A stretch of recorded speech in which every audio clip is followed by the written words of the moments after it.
Assalamualaikum warahmatullahi wabarakatuh. Saya Sri Rahayu dari PGMI 3C.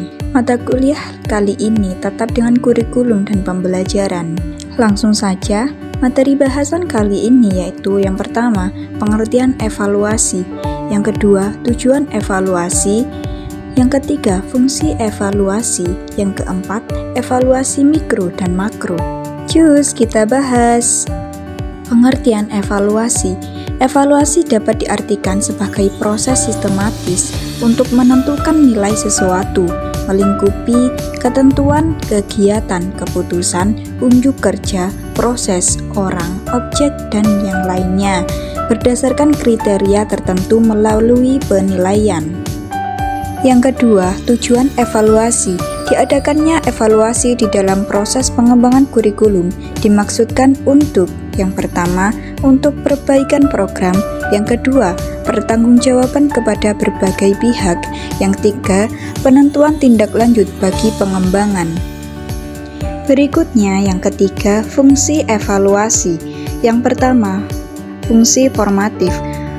Fungsi formatif untuk memberikan informasi dan pertimbangan sebagai upaya untuk memperbaiki suatu kurikulum. Yang kedua, ada fungsi sumatif. Fungsi sumatif untuk memberikan pertimbangan terhadap hasil pengembangan kurikulum. Selanjutnya yang ketiga, ada fungsi diagnostik.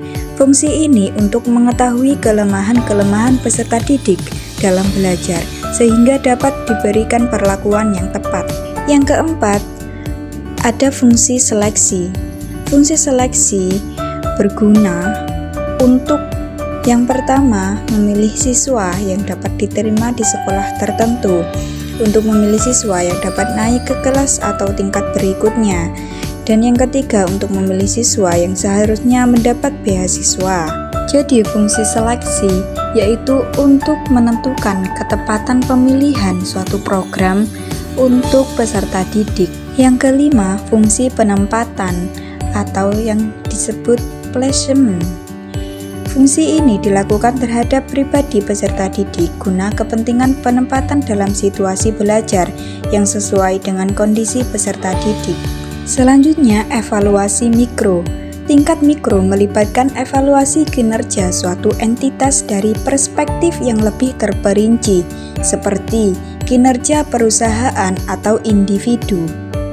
Yang terakhir, evaluasi makro.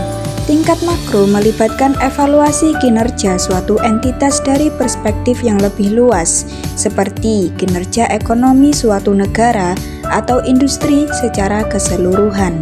Itulah yang dapat saya sampaikan. Terima kasih. Wassalamualaikum warahmatullahi wabarakatuh.